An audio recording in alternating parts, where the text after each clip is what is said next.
Mongoose Jake here to check out another Big Power Electric blaster. This one is their 508 model.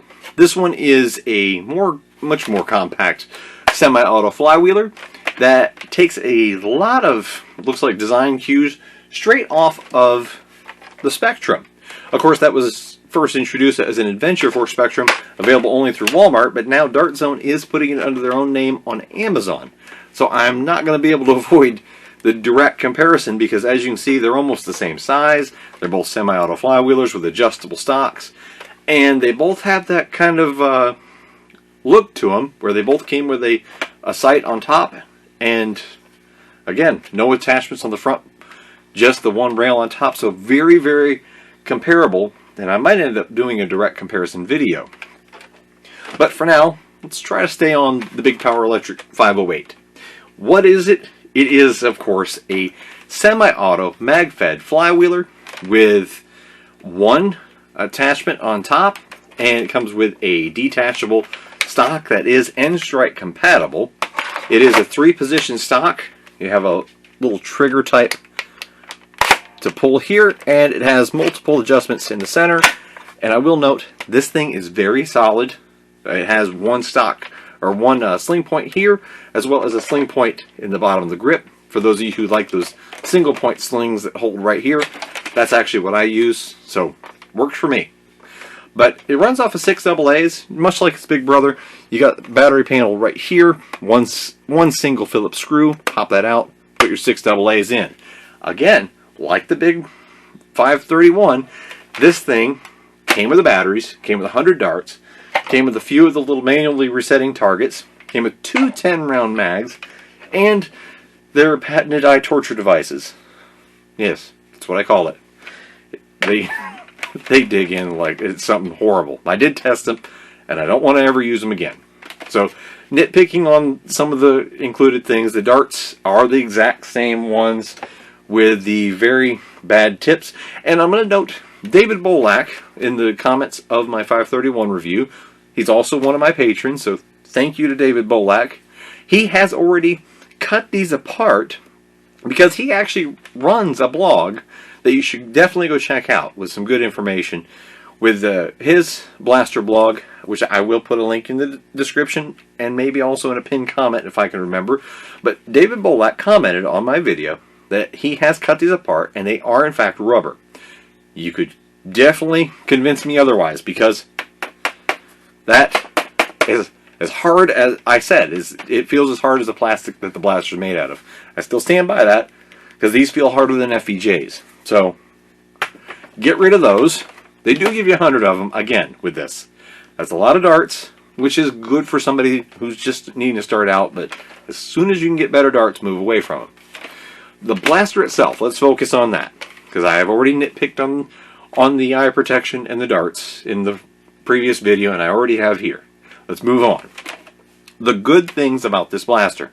The ergonomics, again, it has the same great grip, very comfortable design, fits the webbing between your thumb and index finger just perfectly, round and smooth, and has plenty of room for an adult-sized hand.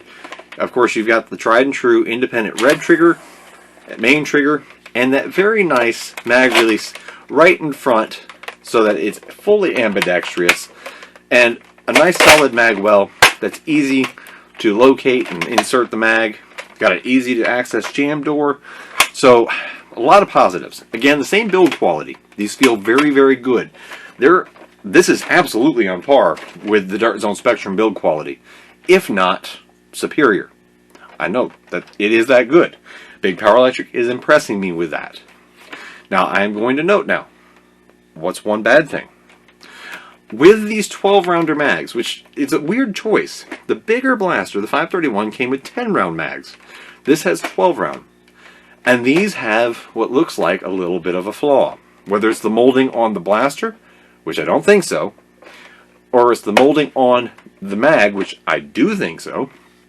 The darts, when loaded in this mag, you can even see this and confirm it by flipping open the jam door here. If you flip that open, the dart sits too low compared, relatively, to the flywheel cage. And what happens is, it's more pronounced with certain dart types, like say Adventure Force waffle tips, Busby Precise Pros, or any AccuStrike type copy that has the full size dart tip. It will actually contact the bottom of the flywheel cage. So you'll feel, I was feeling it as I tested it, because I always test it with what it comes with. Their darts are also really bad about it, because they're a full size tip. When you go to pull the trigger,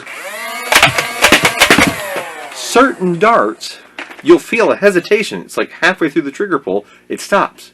And then you kind of nudge it a little bit, and then it goes. Well, I put it on its side, and I fired through into my net to see what was going on. And sure enough, certain dart types were contacting the bottom of the flywheel cage, and it was specifically with their 12-round mags. Now, here I've got Men Guns and Nerf Elites, which of course have a narrower tip to them, and they feed reliably. That hiccup, when using their 12-round mags, is pronounced. And it actually lowers the performance, because I was getting around 80 feet per second with the big blaster, and when I first started testing, I was getting average down there in the low 60s. I was like, wait a minute, something's going wrong. It's still the same flywheels as far as I could tell, same motors it sounded like, same 6 AA power source. So, unless there's some really weird thing going on here, it should be the same power.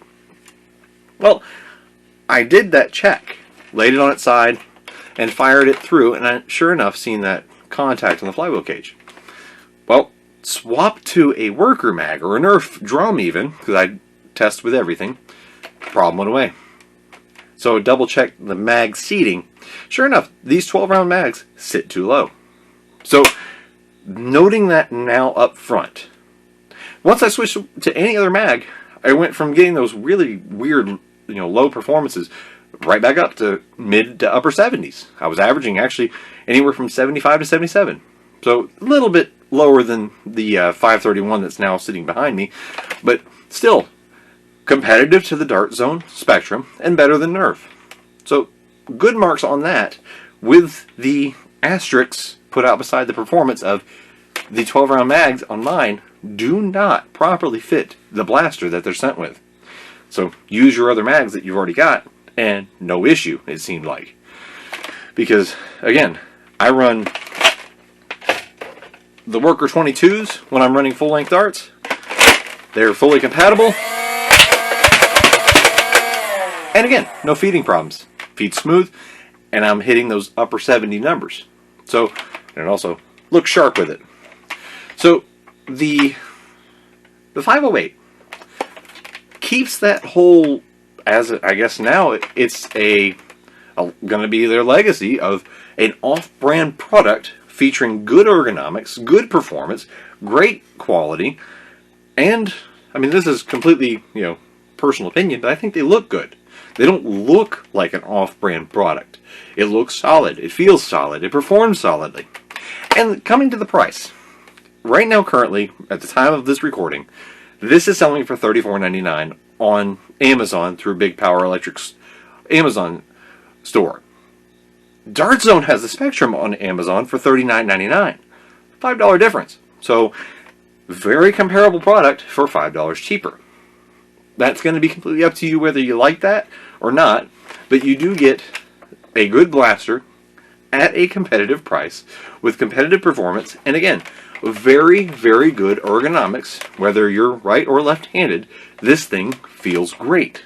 And it backs up everything with, it does not feel like off-brand quality. This feels every bit competitive to what you would expect from a major manufacturer.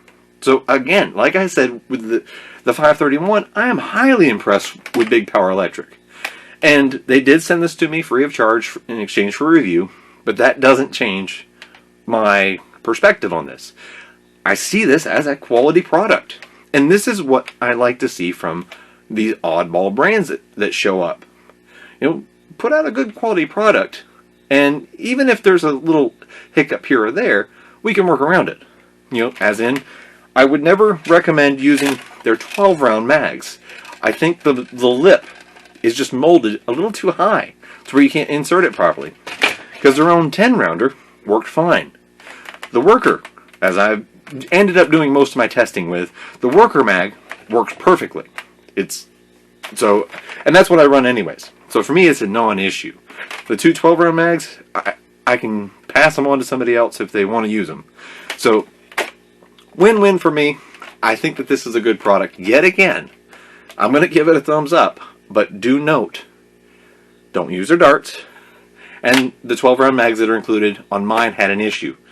Don't know if that's going to be carried throughout, but heads up in case it is. But I can still recommend this, and I will put the link in the description of the video, as well as, remember, I look for David Bolak's blog. I will put a link to his blog in the description of the video, along with a link to where you can find this, and I'll try to remember to put it in a pinned comment. But this is the Big Power Electric 508. Yet again, a very solid offering from a new brand that I'd never checked out, at least. So we're kind of 2 for 2. So we got 2 more to go. So hopefully we can keep this going. Because if Big Power Electric keeps going with good products, I would love to check out the rest of their lineup. Because it's pretty extensive. They've got 12 blasters, and I'm only checking out 4 so far. And that's a pretty good start. So this is Monkey Jake with the Big Power Electric 508 review. Hope you enjoy this.